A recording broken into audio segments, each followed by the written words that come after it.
Bonne journée à tout le monde. Aujourd'hui, un mercredi 27 mars.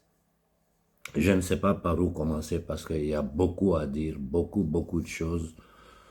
Moi, ce qui est important pour moi est que la jeunesse, que le peuple africain comprenne exactement comment fonctionne ce monde, comment ce monde est dirigé. Nous allons partir de ce qui se passe sur l'échiquier international avant d'arriver en Afrique parce qu'il faut que vous compreniez ce qui se passe sur l'échiquier international, comment le monde est gouverné au niveau international pour pouvoir comprendre ce qui se passe sur le continent africain. Vous savez, j'ai reçu beaucoup de messages sur l'attentat qui a eu lieu en Russie. J'ai beaucoup réfléchi, j'ai pris le temps de discuter avec les gens, j'ai observé. Je me suis tiré moi seul, j'ai fait des réflexions, j'ai tiré des conclusions et je vais vous dire une chose. Il faut que tout le monde comprenne une bonne fois pour toutes ce que moi j'appelle les marchands de la monnaie, de la dette et de la mort ont leurs éléments dans tous les pays du monde, y compris en Russie. Et ces éléments-là sont des éléments qui travaillent pour les forces du chaos. Les forces du chaos sont ceux qui cherchent à tenir l'humanité dans la peur, dans le chaos, dans le désarroi, parce qu'ils se nourrissent de notre peur, ils se nourrissent de notre souffrance. Et ils ont besoin de ça pour pouvoir continuer à gouverner l'humanité. Parce que un homme qui est mentalement tranquille, un homme qui est serein, tu ne peux pas le manipuler facilement. Je ne peux pas donner une définitive lecture de la situation de ce qui s'est passé en Russie parce que je vois qu'il y a beaucoup d'incongruences dedans. Et vous devez comprendre une chose. Voilà pourquoi j'ai beaucoup d'estime pour le président Poutine. Parce que c'est une personne très modérée. C'est-à-dire, c'est un homme d'État, c'est quelqu'un qui agit quand il le faut, mais qui essaie toujours de rester, de ne pas dépasser certaines lignes. Parce que si la Russie voulait, comme certains pouvoirs en Russie, si la Russie voulait en une journée finir avec l'Ukraine, si cette guerre-là dure, c'est parce que Poutine, jusqu'aujourd'hui, il a essayé de respecter le droit international. Il a essayé de contenir cette opération militaire qu'aujourd'hui les Russes même disent ce n'est plus une opération militaire, c'est une guerre. Il a fait son maximum pour ne pas que les choses débordent. Mais en Russie, la Russie n'est pas... Il faut que vous compreniez une chose. La Russie, c'est 17 millions de kilomètres carrés, si je ne me trompe pas. Il y a plus de 250 ethnies différentes. Il y a plus de 180 langues différentes. Et toutes les confessions du monde sont présentes en Russie. Musulmans, chrétiens, juifs, bouddhistes, taoïstes, tout est présent en Russie. Donc, c'est un agglomérat, c'est un ensemble de différents peuples qui sont tenus par un gouvernement central qui permet à la Russie, qui permet à toutes ces populations-là de vivre en harmonie sous la gouvernance d'un pouvoir central. Il y a des gens en Russie, s'il s'agissait seulement d'eux, là, depuis ils avaient rasé l'Ukraine au sol. Mais Poutine a toujours tempéré, il a toujours agi en respectant le droit international, en essayant de faire le moins de victimes humaines possible. Je ne sais pas pour dire, voilà pourquoi quand je parle souvent, je dis moi je ne suis pas un pro-russe. Moi je suis quelqu'un qui lit le monde dans sa réalité, qui évalue les dirigeants des différents pays occidentaux, les dirigeants du monde entier, et par rapport aux actions qu'ils posent, j'essaie de faire une lecture sur ces personnes-là. Ça, c'est mon opinion personnelle de Poutine, et les faits le démontrent.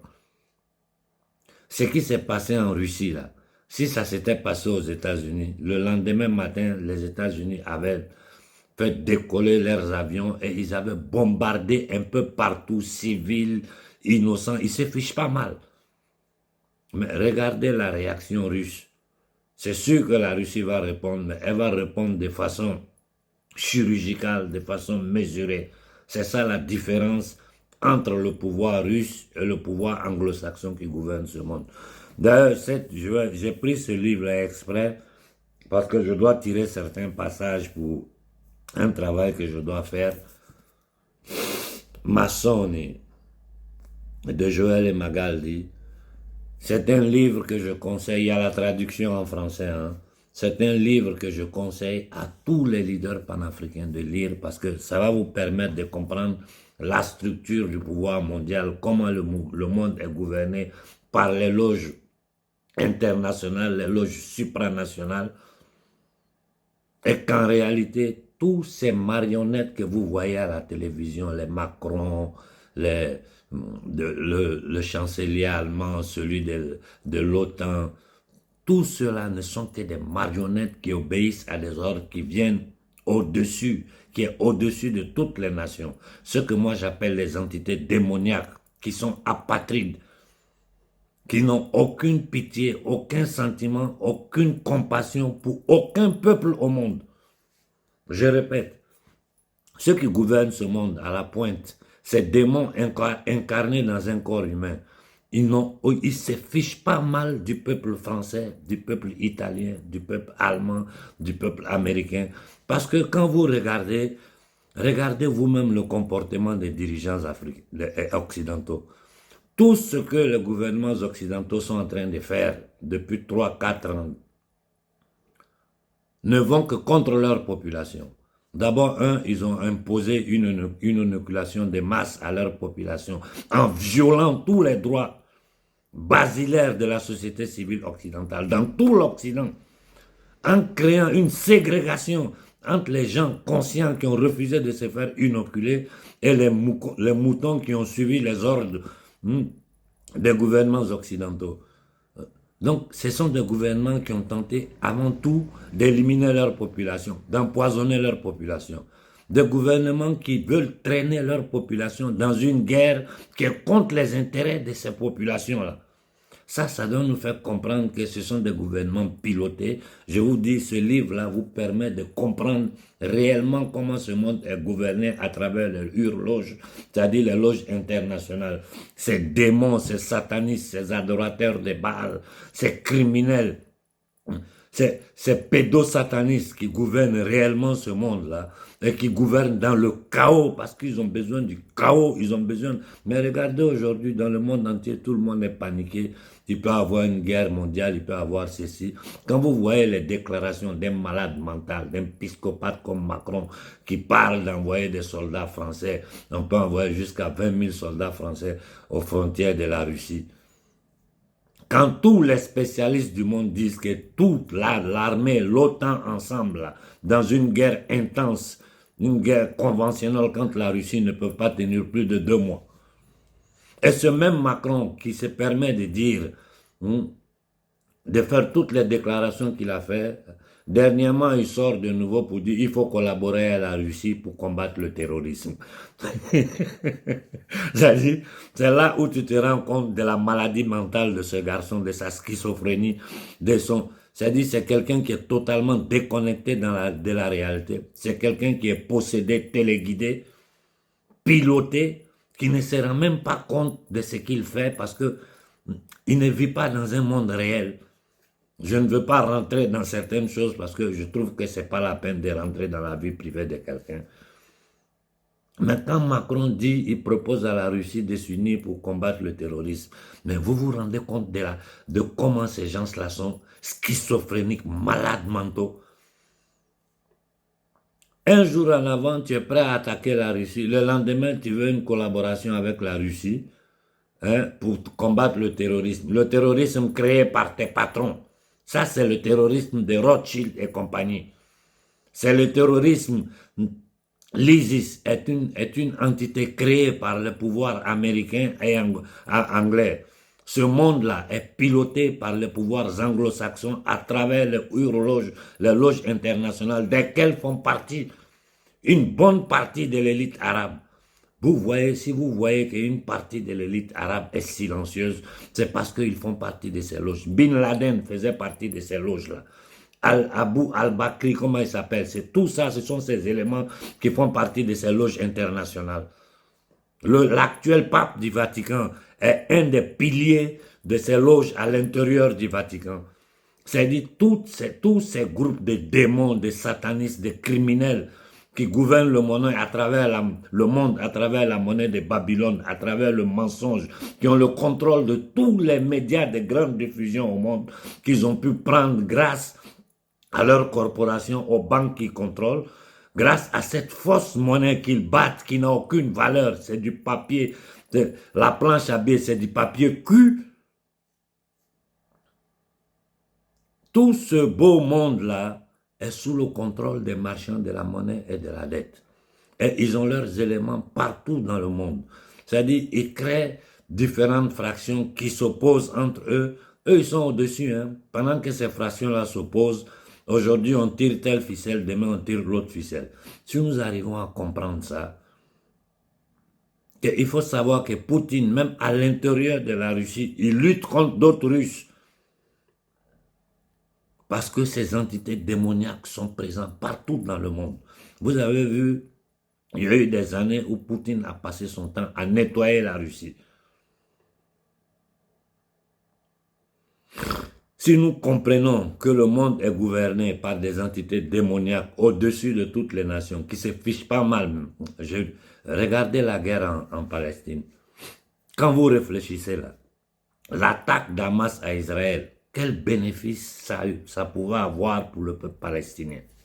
Quand quelqu'un réfléchit, attaquer, et puis en plus, la chose qui est ridicule dans tout ça, pendant qu'ils vont attaquer, ils filment les crimes qu'ils commettent là. Quand ils filment là, ça là, c'est pour s'aimer la haine entre les peuples. Parce que quand ça va sortir, le citoyen israélien qui voit ça, sa colère monte. Mais comment c'est possible tuer nos enfants? Non, c'est les marchands de la monnaie qui pilotent Hamas, qui font ça exprès pour monter le cœur, la colère de la société israélienne. Et tout le monde savait qu'une telle action allait déclencher une réaction d'Israël. Avant ça, ils ont placé des fascistes à la tête d'Israël. Un gars comme Netanyahou, allez lire son histoire personnelle et de sa famille. Vous allez comprendre qui est cet énergumène à la tête d'Israël. Donc, il faut tenir cette zone du Moyen-Orient. Cet État créé par les Rothschild, c'est même Rothschild, Rockefeller, c'est-à-dire ces maudites familles, cette mafia khazare qui a sacrifié le pauvre peuple juif d'Occident, c'est-à-dire de la Russie, de la Pologne, de l'Allemagne, ils les ont sacrifiés à Hitler, qui était une de leurs créations qu'ils ont financées. Et d'ailleurs, aujourd'hui, tout le monde sait que toute la hiérarchie nazie a été transportés aux États-Unis, en Amérique latine, ils ont continué à travailler. Et les descendants de ces nazis-là sont parmi les élites qui dirigent l'Occident aujourd'hui. Le nazisme n'a jamais été éliminé. Ils ont simplement utilisé le nazisme pour créer la Seconde Guerre mondiale. Ils ont utilisé un homme possédé, parce que Hitler c'était un démon. Ils ont utilisé un homme possédé, un démon incarné dans un corps humain pour s'aimer le chaos, pour ce que les Juifs ont subi en Europe, je n'ai pas de paroles pour décrire. Et ce sont ces mêmes marchands de la monnaie, ces maudites familles, ces familles démoniaques là, ce sont eux qui ont financé, qui ont piloté la traite de nos ancêtres. Ce sont eux qui ont, à la fin de la Seconde Guerre mondiale, qui ont créé les institutions de Bretton Woods, comme la Banque mondiale, le Fonds monétaire international, pour continuer à tenir l'homme noir en esclavage. Parce que pour eux, là, nous, on n'est pas des humains. Pour eux, même un animal dans la forêt est mieux qu'un homme noir. Ils ne nous considèrent pas comme des humains. Mais comme aujourd'hui, là, l'évolution de conscience des peuples font qu'ils ne pouvaient plus continuer à nous maltraiter comme ils nous ont maltraités pendant des siècles. Ils ont créé un système sophistiqué avec la Banque mondiale, le Fonds monétaire international, pour continuer à tenir le peuple africain dans l'esclavage, dans la misère, dans l'humiliation. Hier, j'ai écrit tard dans la nuit, j'ai dit, donnez-moi le nom d'un seul pays. Je ne dis pas du monde, hein. Sinon les gens vont me dire, je ne dis pas du monde, je dis de l'Afrique, parce que c'est à échelle planétaire. Mais en ce moment, je parle de l'Afrique. Donnez-moi le nom d'un seul pays en Afrique. Depuis 75 ans, des centaines de milliards, pour ne pas dire des milliers de milliards, selon eux, déversés sur l'Afrique. Donnez-moi le nom d'un seul pays africain où nous pouvons dire, grâce à ces institutions, comme la Banque mondiale, le Fonds monétaire international et toutes les institutions sœurs, l'Afrique, un pays de l'Afrique est sorti de la pauvreté. Le nom d'un seul pays. Ça n'existe pas. Au contraire, l'Afrique est endettée au point où les peuples d'Afrique n'ont même pas les gouvernements africains, les fake gouvernements africains, parce que l'Afrique est un camp de concentration. Les gardiens des camps de concentration qu'ils ont placés sur les différents pays d'Afrique, tracés avec le sang de nos ancêtres en 1884-1885 à Berlin, parce que cette Afrique que nous connaissons, c'est une Afrique qui a été tracée par eux. Nous sommes endettés au point de ne pas pouvoir payer les dettes. Même payer les intérêts sur les dettes, nous sommes incapables. Mais comment on peut parler de développement? Comment un gouvernement africain peut se lever pour dire qu'il faut aller vers la CEDEAO quand nous savons que la CEDEAO n'est rien d'autre qu'un instrument comme la Banque mondiale, le Fonds monétaire, c'est-à-dire tout ce qu'ils ont créé pour se légitimer, pour rendre légal les pillages, le vol, le massacre, l'humiliation et la destruction du peuple africain. La CEDEAO est une institution qui doit disparaître. Nous sommes un peuple digne, un peuple intelligent, un peuple aujourd'hui où une grande partie de la jeunesse africaine a fait de grandes études dans toutes les grandes universités du monde, qui est capable de prendre en main son destin. Ce que nous devons essayer de faire, c'est créer nos propres institutions. Kadhafi a essayé de le faire en créant une monnaie afro-africaine. Kadhafi a essayé de le faire en créant des institutions financières africaines. Quelle a été la réponse des marchands de la monnaie et de la dette? C'est l'assassiner sauvagement. Quand moi, mon idole personnel, Thomas Sankara, s'est levé pour dire que ces dettes sont illégitimes, illégales, que nous ne devons pas les payer, et il a appelé toute l'Afrique à le suivre dans cette direction du refus de payer ces dettes illégitimes et illégales, disant que si vous me suivez, ils ne peuvent rien contre moi. Et si nous ne payons pas, eux, ils ne vont pas souffrir. Si nous payons, notre peuple va continuer à rester dans la pauvreté, dans la misère et dans la souffrance. Qu'est-ce qu'ils ont fait de Sankara? Ils l'ont tué. En Afrique, quiconque a essayé de battre une monnaie afro-africaine a été tué. Voilà pourquoi j'ai vu l'indignation, ça je ne le cache pas, il faut que le gouvernement Sonko le sache. Moi, le jeune homme qu'ils ont mis à la tête du Sénégal, je ne le connais pas. Et les gens proches de Sonko le savent parce qu'en privé, ces dernières semaines, j'ai discuté avec eux. Ils ont essayé de me présenter un peu la figure du jeune homme. Moi, je ne le connais pas. Moi, je connais Sonko que j'ai suivi depuis ses premiers pas jusqu'à aujourd'hui. Ce n'est pas que j'ai été toujours d'accord sur ses positions. Il a fait, lui aussi, il a fait beaucoup d'erreurs. Mais l'erreur est humaine et Sonko est pour moi, c'est mon opinion personnelle, Sonko est un vrai combattant, c'est un Sénégalais digne.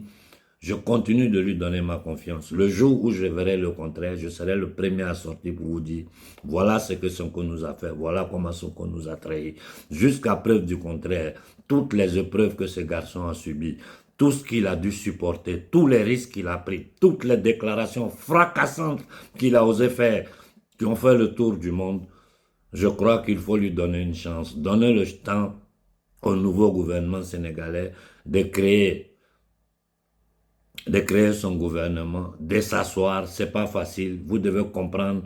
Voilà pourquoi j'ai commencé en vous expliquant ce qui se passe réellement au niveau international, qu'en ce moment, le Sénégal est sous pression. Le Sénégal est sous pression. Et s'ils se rendent compte que Sonko ou son gouvernement tentera de s'opposer à eux d'une certaine façon, le terrorisme va naître le lendemain au Sénégal. Ça, tout le monde le sait. Ils vont essayer de faire péter, armer des groupes en Casamance pour essayer de péter le Sénégal, ou bien déverser encore leur ISIS dans toutes ces différentes formes pour commencer à faire des attentats au Sénégal. Ils vivent comme ça. Ils attaquent les peuples occidentaux. Aujourd'hui, ici en Europe, tout le monde est en alerte. Parce qu'on sait que d'un moment à l'autre, ils peuvent faire péter des attentats dans n'importe quelle grande ville d'Europe. Il faut tenir l'humanité dans le chaos, dans la peur. Mais moi, j'ai dit aux jeunes Sénégalais, j'ai dit à Sonko personnellement devant toute l'Afrique, il faut être prêt à mourir pour le Sénégal. Il faut avoir le courage d'aider les pays de l'AES à détruire la CEDEAO et à créer une nouvelle institution africaine, afro-africaine, où on n'acceptera aucune ingérence extérieure. Et je répète, quand je dis toujours la France, la Grande-Bretagne, l'Italie, vous devez comprendre que les peuples n'ont rien à voir avec. Je parle des gouvernements Rothschild et compagnie qui sont les vrais gouvernements de la France, de l'Italie et de l'Europe. Ce sont eux qui ont créé l'Union européenne, ce sont eux qui ont créé la Banque centrale européenne, ce sont eux qui contrôlent la Fédérale Réserve américaine à travers les 12 banques qui la contrôlent. Et quand vous voyez leurs actions, aucune de leurs actions vont dans le sens de faire du bien à leur peuple. Tout ce qu'ils sont en train de faire ces 3-4 dernières années vont aux encontres des intérêts des peuples occidentaux. Aujourd'hui, ici en Occident, ils sont en train de tailler sur tout, l'école, la santé, la culture, en essayant d'imposer cette idéologie woke de dépravation totale pour attaquer la jeunesse européenne de l'intérieur, détruire les cerveaux, les rendre des zombies incapables de réfléchir, de s'opposer au plan diabolique qu'ils ont mis sur pied, qui est piloté par les Nations Unies d'une part, le WEF de l'autre côté, l'Organisation mondiale de la santé à la tête de laquelle il y a un ex-terroriste éthiopien et un eugéniste, un criminel, celui qui demande aux êtres humains de manger des cafards, de manger leurs excréments. Voilà les pouvoirs auxquels nous avons affaire. Si vous voyez que depuis des années, j'insiste pour dire au peuple noir de se lever, c'est parce que le monde entier, l'humanité toute entière sait que le peuple qui a été le plus meurtri sur cette planète, le peuple qui est humilié, tué depuis des siècles, c'est le peuple noir. Et ça, là, le reste de l'humanité n'est pas d'accord. Quand je discute avec mes frères occidentaux, eux-mêmes, ils me disent, mais ce que votre peuple a subi est inacceptable. Les marchands de la monnaie, de la dette et de la mort ont peur d'une chose, c'est voir tous les peuples d'Afrique se mettre sur pied contre eux, non contre les populations occidentales ou les peuples d'autres pays, non contre les marchands de la monnaie, ces gouvernements apatrides qui gouvernent le monde à travers la monnaie de Babylone. Si nous réussissons à faire ça en Afrique, là, non seulement nous libérons l'Afrique, nous exposons ces démons incarnés dans un corps humain, mais ça sera la voie de libération de toute l'humanité, de ces entités démoniaques qui tuent, qui pillent, qui maltraitent, qui manipulent l'humanité depuis des siècles. Pour le tripouillage de la Constitution que ce petit garçon-là fait au Togo, bon, je vais revenir en détail là-dessus, mais c'est honteux. Moi, je regarde le peuple togolais. C'est-à-dire, je suis arrivé à un point où nous avons sacrifié nos vies pour vous expliquer exactement comment ce monde fonctionne. Nous sommes en train de risquer notre vie pour vous donner les solutions à ces problèmes-là. Et les gens sont encore en inertie parce qu'ils ont peur. Faut pas qu'on va tirer sur nous. Mais vous ne vivez pas. Vous n'avez pas d'eau potable. Vous n'avez pas de courant. Vous n'avez rien. Ce système parlementaire créé au Togo, c'est à peu près le système ici en Italie.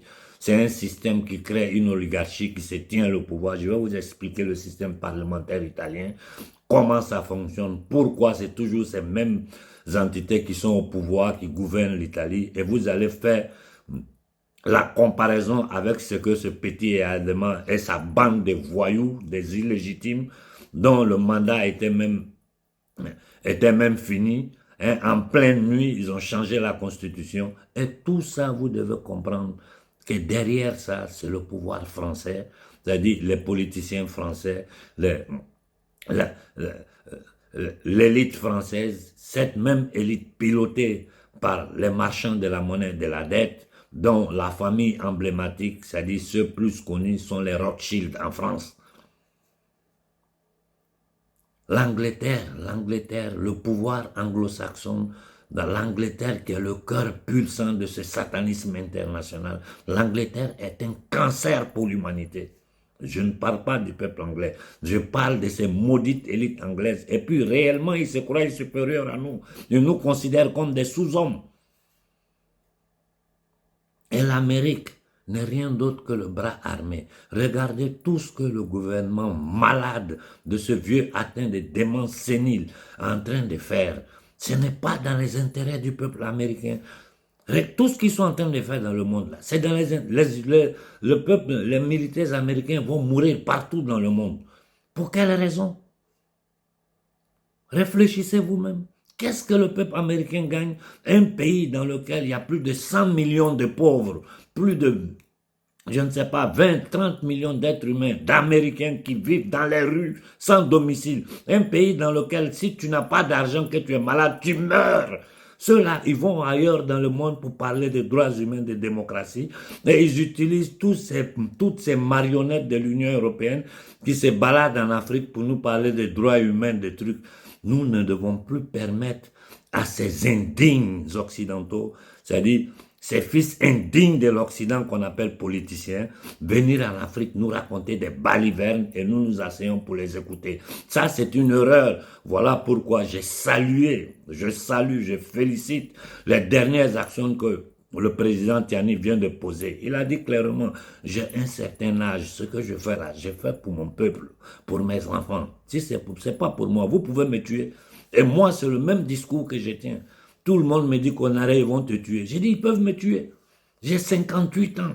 Tout ce que je suis en train de prendre comme risque, cette vie de merde que je suis en train de mener là, je suis en train de la mener pour vous. Ils peuvent me tuer quand ils veulent, mais tant que je vis, je continuerai à parler. Parce que si l'Afrique s'élève demain dans l'AES, et vous devez comprendre une chose, la problématique sénégalaise est... Le Sénégal est très compliqué. Le Sénégal a toujours été le précaré de la France-Afrique dans notre sous-région. Les politiciens sénégalais sont pourris jusqu'aux os. C'est tous des voleurs, c'est tous généraux, politiciens, haute classe dirigeante sénégalaise. C'est tous des voleurs et des corrompus. Je le sais parce que une partie de ma famille est sénégalaise. J'ai vécu longtemps au Sénégal. Moi, chaque année, j'allais en vacances au Sénégal. Je connais le Sénégal comme je connais la Côte d'Ivoire et le Mali. Le Sénégal, la classe dirigeante sénégalaise est pourrie. Donc, le travail que ces jeunes garçons qui sont arrivés au pouvoir doivent faire, c'est un travail gigantesque parce que le premier ennemi, ils doivent l'affronter à l'intérieur du Sénégal, qui est la classe dirigeante sénégalaise pourrie. Quand je dis pourri, puant. Ce n'est pas un petit travail que ces jeunes hommes-là ont devant eux. Donc, ayons un peu de compassion. Je dis simplement au nouveau président du Sénégal, fais attention à tes déclarations parce que toute l'Afrique s'est indignée. Toute l'Afrique s'est indignée. Et vous devez comprendre une chose, que nous n'allons pas vous permettre de manipuler l'opinion publique sénégalaise en concentrant ce combat-là seulement à l'intérieur du Sénégal. Le Sénégal seul ne peut rien contre les marchands de la monnaie, de la dette et de la mort. S'ils arrivent à soumettre des pays puissants comme la France, l'Italie, dont les politiciens sont devenus des bénis-oui, des gens qui vont réciter des rôles qui leur ont été donnés, c'est pas chez nous en Afrique là qui ne peuvent pas le faire. Donc ne tentez pas de faire le jeu que j'ai vu faire au Mali avec beaucoup de douleur, prendre le contrôle des mouvements, arrêter tous les jeunes patriotes qui ont vraiment lutté pour envoyer Assimi au pouvoir, essayer de contrôler les mouvements populaires. Les résultats, nous sommes en train de les voir au Mali. Et j'ai dit ici, jusqu'aujourd'hui, ce gouvernement-là est sur pied. C'est moi personnellement, et je pense que beaucoup parmi nous, quand nous discutons en privé, c'est à cause de Koïta et de Choguel. Si ce n'était pas à cause de ces deux-là, ce gouvernement de transition était déjà tombé. Il y a des gens que nous, on allait dénoncer sur le plan international, leur enlever le sommeil. Ils allaient être obligés de fuir. Si nous nous taisons, c'est parce que jusqu'à présent, nous mettons encore notre espoir en Choguel, nous mettons notre espoir au jeune Koïta, qui est vraiment... Il faut voir les déclarations que Koïta a eu le courage de faire.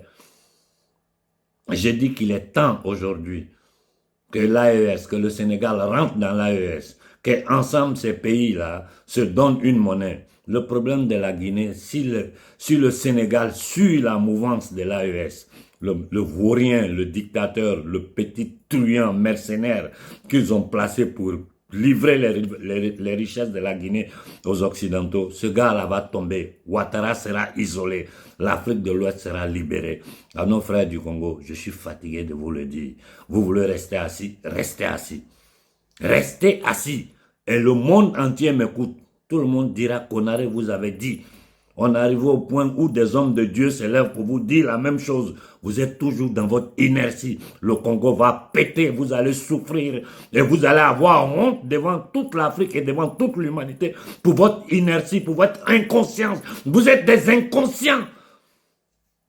Ça vous coûte quoi de vous lever 10 millions de Congolais, plus de 100 millions d'êtres humains au Congo? 10 millions se lèvent pour encercler pacifiquement, je répète, pacifiquement ces ambassades de France, d'Angleterre et des États-Unis pour demander l'arrêt immédiat de la souffrance de nos frères à l'est du Congo. Vous n'êtes pas capable de le faire, merde. Vous servez à quoi? Je m'arrête là pour ce matin. Bonne journée à tout le monde. Et faisons une profonde réflexion.